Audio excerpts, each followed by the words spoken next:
नमस्कार, स्वागत है। आप देख रहे हैं बक्सर ऑनलाइन न्यूज़ और मैं हूं आपके साथ गुलशन सिंह। इस वक्त हम मौजूद हैं डुमरांव में और यहां पर हमारे साथ बैठी हुई हैं जदयू के प्रदेश प्रवक्ता अंजू महाराज जी, जो कि डुमरांव विधानसभा क्षेत्र से 2020 के जो चुनाव था उसमें यहां से प्रत्याशी रह चुकी हैं और अपने संगठन को लेकर के यहाँ पर चर्चा करने के लिए ये आई हुई थी। तो इसी क्रम में हम लोग सोचे कि इनसे कुछ बातचीत कर लेते हैं। सबसे पहले तो हम अपने चैनल में स्वागत करते हैं। जी, बहुत बहुत शुक्रिया। जी मैडम, आपका जो पार्टी है उसका तेज़ी से विस्तार देखा जा रहा है। क्या कुछ अभी विस्तार करने के लिए, मतलब कि क्या उद्देश्य है इसके पीछे अभी? देखिए, हमारी जो पार्टी का विस्तार होता ही रहता है। नई कमेटी का गठन हुआ है, नए लोग उसमें चुन करके आए हैं। तो एक गेट टुगेदर था और किसान प्रकोष्ठ जो हमारा है, किसान प्रकोष्ठ के आज तमाम जो प्रखंड अध्यक्षों का मनोनयन हुआ, नॉमिनेशन हुआ, आज वही कार्यक्रम था जिसमें सभी को दिया गया, मनोनयन पत्र दिया गया। उसी को लेकर के आज हम लोग जी विधानसभा चुनाव जो 2020 में था उसमें आपको प्रत्याशी बनाया गया था डुमरांव से और आप पार्टी के प्रवक्ता भी हैं। तो कहाँ पर चूक रह गया कि आपको हार का मुंह देखना पड़ा? देखिए, चुनाव का परिणाम जो होता है, सबसे पहले मैं एक चीज़ कह दूँ कि मैंने हार नहीं स्वीकार किया है, मैंने परिणाम स्वीकार किया है। अगर हार स्वीकार करती तो आज मैं यहाँ नहीं होती, इसलिए परिणाम को स्वीकार किया। और एक चीज़ मैं बता दूं कि चुनाव में जो परिणाम आते हैं ना, उसके कोई एक कारण नहीं होते, सो मेनी फैक्टर्स होते हैं जिसके वजह से चुनाव का परिणाम अनुकूल नहीं हो पाता है। तो हम लोगों ने भी समीक्षा किया, उसमें क्या क्या रीज़न रहे थे, उन सारी चीज़ों को देखा हम लोगों ने और उसी को लेकर के एक पूरा रोड मैप है कि उन सारी कमियों को हम लोग दूर कर सकें। जो एक गैप हमने महसूस किया व्यक्तिगत लेवल पे, उन गैप को हम पूरा कर सकें और उसी को लेकर के अब हम लोग जो है यहाँ पे डुमरांव में या बक्सर में हम लोग सक्रिय हैं कि लोगों से कम्युनिकेशन बना सकें। अच्छा, जो गैप रह चुका है, आप लोग समीक्षा की होंगी पार्टी के जो चुनाव के परिणाम आए हैं उसके बाद, तो उस खामियों को दूर करने के लिए अभी आपका योजना क्या है आगे की? देखिए, जो हमारी पार्टी का कार्यक्रम है, हमारी पार्टी के कार्यक्रम तय होते हैं प्रदेश से। जो हमारी पार्टी का कार्यक्रम है वही हम लोगों का कार्यक्रम है, वही हम लोग का रोड मैप है। तो उसी के अपने पार्टी के कार्यक्रम के तहत ही हम लोग जो है यहाँ पे अपना सक्रिय होकर के और उसके क्रियान्वयन में हम लोग लगे हुए हैं। अब आते हैं, थोड़ा आप प्रदेश की प्रवक्ता है तो उस लेवल पर आ जाते हैं। अभी आरसीपी सिंह और आपके पार्टी से कई लोग मंत्रिमंडल में शामिल हुए, केंद्रीय मंत्रिमंडल में। आपका जो पार्टी है वो एनडीए में है। इसके पहले मोदी सरकार की तरफ से मंत्रिमंडल में आपके तरफ से शामिल किया जा रहा था, कुछ लोगों को मंत्रिमंडल में शामिल किया जा रहा था, लेकिन उस समय आपके जो मुखिया हैं उनके द्वारा मना कर दिया गया था और कहे थे कि हम एनडीए में रहेंगे लेकिन मंत्रिमंडल में नहीं रहेंगे। फिर ऐसा क्या हुआ, क्यों फिर से एनडीए में रहकर ही और मंत्रिमंडल में? देखिए, एक चीज़ तो जानना होगा कि राजनीति में परिस्थितियाँ एक समान नहीं रहती हैं। जब वो निर्णय किया गया था उस वक्त के हमारे पार्टी के जो माननीय राष्ट्रीय अध्यक्ष थे वो हमारे माननीय नेता आदरणीय नेता नीतीश कुमार जी थे। ये उस वक्त उन्होंने तय किया था और अभी जो हमारे पार्टी के राष्ट्रीय अध्यक्ष हैं वो आदरणीय आरसीपी सर हैं हमारे, तो उन्होंने इस चीज़ को तय किया। तो पर्सन टू पर्सन ओपिनियन जो तो वेरी करता ही है। तो अभी जो वर्तमान परिप्रेक्ष्य में जो परिस्थितियों को देखते हुए ये निर्णय किया है। अच्छा, विपक्ष कह रहा है कि आरसीपी सिंह नीतीश कुमार को पीछे छोड़कर मंत्रिमंडल में अपने आप को मतलब आगे कर लिया और मंत्रिमंडल में शामिल। नहीं, ऐसा जनता दल यूनाइटेड में एक चीज़ जान लीजिए, इन बिटवीन जितने भी हमारे लीडर हैं सभी के बीच में एक बेस्ट कोऑर्डिनेशन है, बेस्ट अंडरस्टैंडिंग है। बिना कोऑर्डिनेशन, बिना अंडरस्टैंडिंग के हमारे यहाँ एक स्टेप भी जो है ना कोई आगे नहीं बढ़ता है। अच्छा, यूपी में योगी सरकार की तरफ से जनसंख्या नियंत्रण कानून लाया गया, उस पर आपके जो नीतीश कुमार हैं, मुखिया हैं आपके पार्टी के, उनके तरफ से एक बयान आया कि जागरूकता से जो है जनसंख्या को नियंत्रण किया जा सकता है।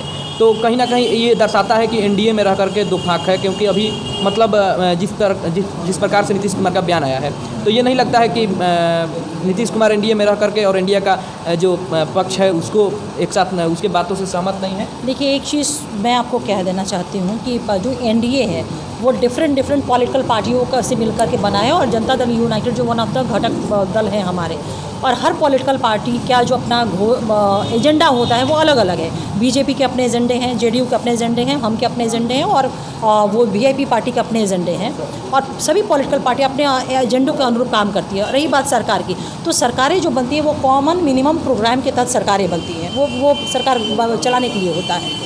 हमारी पार्टी का और हमारे नेता का स्पष्ट मानना है और मानना जो है उसके पीछे भी रीज़न है कि हम लोगों ने उसको साबित करके दिखाया है। 2005 के पहले जो पॉपुलेशन कंट्रोल की अगर आप बात कर रहे हैं तो 2005 के पहले जो बिहार का पॉपुलेशन रेट था वो था आपका 4.2 उसके बाद जब आदरणीय नेता नीतीश कुमार जी को बिहार की जनता ने आशीर्वाद दिया और महिला सशक्तिकरण, बेटियों को पढ़ाया, साइकिल योजना, पोशाक योजना, स्कॉलरशिप की राशि, एक माहौल बनाया गया उनके लिए और पूरे देश के पटल पे विमेन एम्पावरमेंट के लिए बिहार जाना गया। तब हम लोगों ने देखा कि बिहार जो पॉपुलेशन रेट है वो घट करके, जब बेटियां पढ़ने लगी वो खुद तय करने लगी, तो पॉपुलेशन रेट घट करके बिना किसी कानून के, बिना किसी बिल के, वो पॉपुलेशन रेट स्वतः घट करके वो आ गया आपका 3.7 पे। बेटियां और पढ़ने लगी। 2010 के बाद से हम लोगों ने देखा 2010 में 3.7 वो दर घट के हुआ और अभी जो आप जान करके खुशी होगी कि वो पॉपुलेशन रेट घट करके 2.9 पे आ चुका है।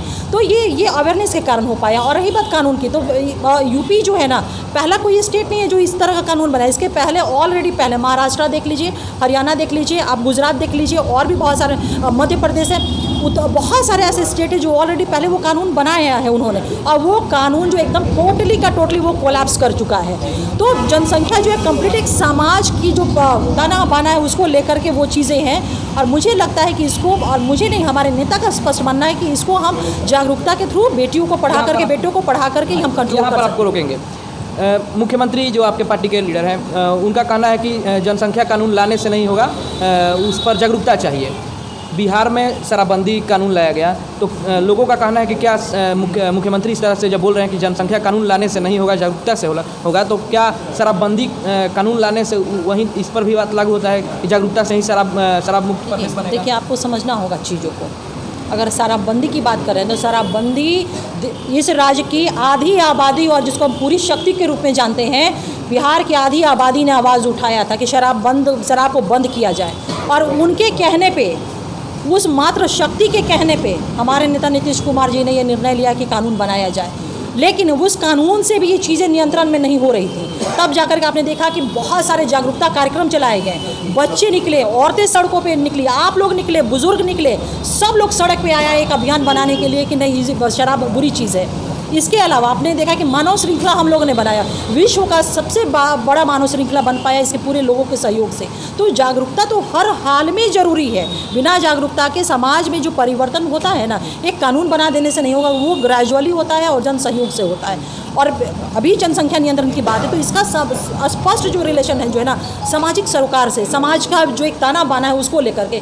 तो किसी भी समाज का जो भावना है, जो स्पिरिट है, उसको एकदम बिल्कुल साइड लाइन कर करके आप किसी कानून को बना दे, और वो कानून जो है प्रिवेल ही ना करे लागू। डॉरी प्रोविज़न एक्ट तो है हमारे बीच में, चाइल्ड मैरिज प्रोविज़न एक्ट तो है हमारे बीच में। आप कहिए कि ये घटनाएं नहीं घटित हो रही हैं, समाज को अवेयर होना होगा, जागरूक होना होगा, और ये शिक्षा से ही संभव है। और इसी बात पे हमारे नेता नीतीश कुमार जी ने बहुत मजबूती से बल दिया, और ना ही बल दिया बल्कि इसकी दिशा में वो आगे भी बढ़े हैं। और आज बिहार जो है महिलाओं की शिक्षा के लिए, महिलाओं के सशक्तिकरण के लिए राष्ट्रीय पटल पे एक नज़ीर बना हुआ है। शराबबंदी कानून बिहार में लागू किया गया है, लेकिन यदि देखा जाए, एवरेज देखा जाए तो प्रतिदिन हर जिले में, हर थाने में कहीं ना कहीं भारी मात्रा में शराब की बरामदगी हो रही है। और 2016 में ये कानून लाया गया, लेकिन अभी तक इतने वर्ष बीत गए, क्यों नहीं सफल हो पाया शराबबंदी पूर्ण रूप से? क्यों नहीं बिहार में सफल हो पाया? कहाँ पर? एक चीज़ ये बताइए, अभी आप ही कह रहे हैं कि प्रतिदिन जब्ती हो रही है, कार्रवाई हो रहा है, यानी कानून तो अपना काम कर रहा है।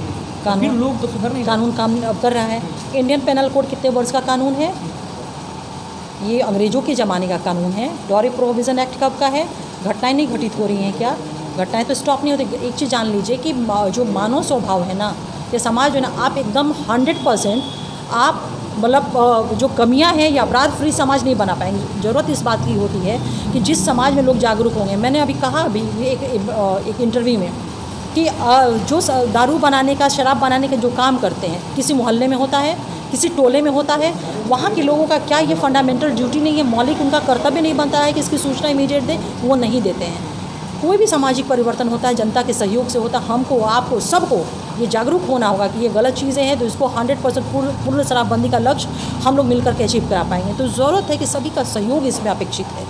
कहीं ना कहीं जो शराबबंदी हुआ है, लोग कह रहे हैं कि बिहार में जो है फैक्ट्री का कमियाँ है, फैक्ट्री नहीं है, उस तरह से कंपनी नहीं है जिसके चलते रोजगार मिलता हो या सरकार को राजस्व प्राप्त हो। और सबसे ज़्यादा बोला जा रहा है कि जब शराबबंदी नहीं हुआ था तो सबसे ज़्यादा बिहार सरकार को राजस्व दारू से, राजस्व की कमी का कहाँ से?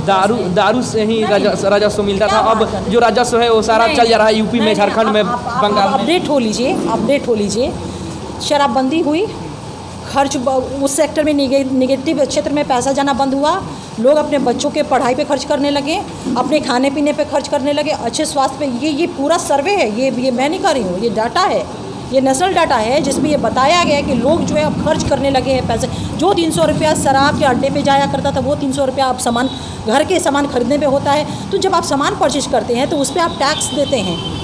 ये जो एक भ्रम था ना कि 5000 करोड़ का नुकसान हो गया, कोई हमारा नुकसान नहीं हुआ। वो हम लोगों ने दिखाया, हम लोगों ने वो डाटा दिखाया, वो हमने अपना रेवेन्यू का जो वो सारा फिगर लोगों को दिखाया। हमारा कहीं नुकसान नहीं हुआ। जो पैसे वहाँ जाते थे वो पैसे अब घर के अच्छे सामान हो गए, जिसमें उनका सेहत अच्छा हो, तंदुरुस्ती अच्छा, उस पर गया और लोग रेवेन्यू एज इट इज़ देते थे। कोई रेवेन्यू का लॉस नहीं हमारा हुआ। अच्छा, जब चुनाव आया था तो उस समय भी नीतीश कुमार या आपके पार्टी की तरफ से कहा गया था कि बिहार के जो युवा हैं उनको प्रदेश से बाहर जाने की ज़रूरत नहीं पड़ेगी, हमारी सरकार जो है रोजगार यहीं पर प्रदेश में ही मुहैया कराएगी। क्या कुछ अब तक हुआ है इस पर लेकर के? नहीं, आप तो जानते ही हैं कि हमारी सरकार जो है, ये हम लोगों ने शुरू राइट फ्रॉम बिगनिंग हम लोगों ने कहा हुआ है कि जो 10 लाख नौकरी देने की बात थी वो तो एक झूठा था। ये सर्वविदित है कि सरकार में उतनी नौकरियां है ही नहीं, तो अब 10 लाख नौकरी देंगे, वो एक पॉलिटिकल झूठ बोला गया था जिसको बिहार के युवाओं ने समझ लिया था। यही कारण है कि पूर्ण बहुमत नीतीश कुमार जी के नेतृत्व में पुनः आया। हाँ, हम लोगों ने ये ज़रूर कहा कि रोज़गार का सृजन करेंगे, जो एम्प्लॉयमेंट है वो अपनी जगह पे, लेकिन रोज़गार का सृजन करेंगे और ना सिर्फ 19 लाख बल्कि 20 लाख रोज़गार का हम लोगों ने सृजन करेंगे। और आप देखें कि हमारा जो 7 निश्चय पार्ट 2 है, 7 निश्चय का मतलब कमिटमेंट, हमारा कमिटमेंट आवाम के साथ पार्ट 2 है, उसमें हम लोगों ने बहुत बल दिया है युवाओं को रोज़गार से जोड़ने के लिए। तो इसमें कहाँ हम लोग पीछे हैं। अभी देख लीजिए कि सारी चीज़ें युवाओं को, स्कॉलरशिप की राशि है, युवा उद्यमी योजना के तहत, महिला उद्यमी योजना है, ये सारी योजनाएं किस लिए चल रही हैं? युवाओं को, महिलाओं को रोज़गार से जोड़ने के लिए चल रही है। तो हमारी सरकार कृत संकल्पित और उस दिशा में बहुत तेज़ी से अग्रसर भी है।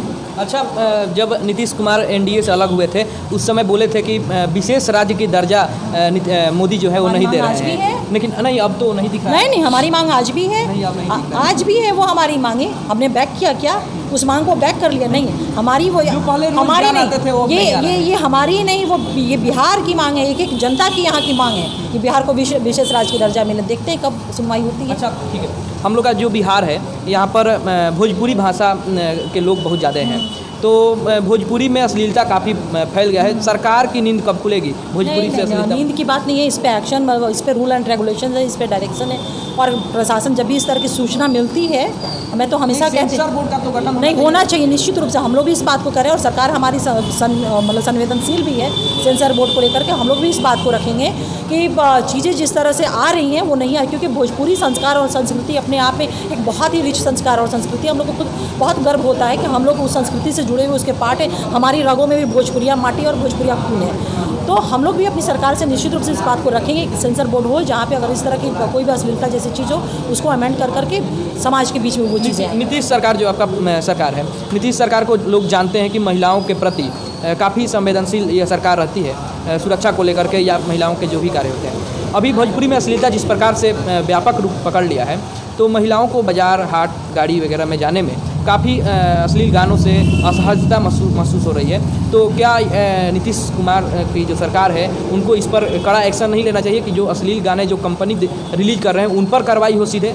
नहीं, निश्चित रूप से ये सवाल है ना, बार बार ये हम लोग के बीच में आ रहा है कि भोजपुरी को लेकर के देखने की ज़रूरत है कि बहुत ही ज़्यादा अश्लीलता है और गाड़ी में या ऑटो में या बसों में इस तरह के गाने बज रहे हैं। तो इस विषय में एक चीज़ कहूँगी कि आप लोग को मैं भी बता देना चाहती हूँ कि इसको लेकर के ऑलरेडी कानून है, रेगुलेशंस है सरकार के द्वारा। इसकी सूचना इमीडिएट पहले तो उस गाड़ी का जो ओनर है या जो ड्राइवर, उसको कहिए कि तुम बंद करो, ये कानून के विपरीत है, कानून का उल्लंघन है। नहीं मानता तो तुरंत एक सूचना आप लोग दीजिए, तुरंत कार्रवाई उस पर होगी।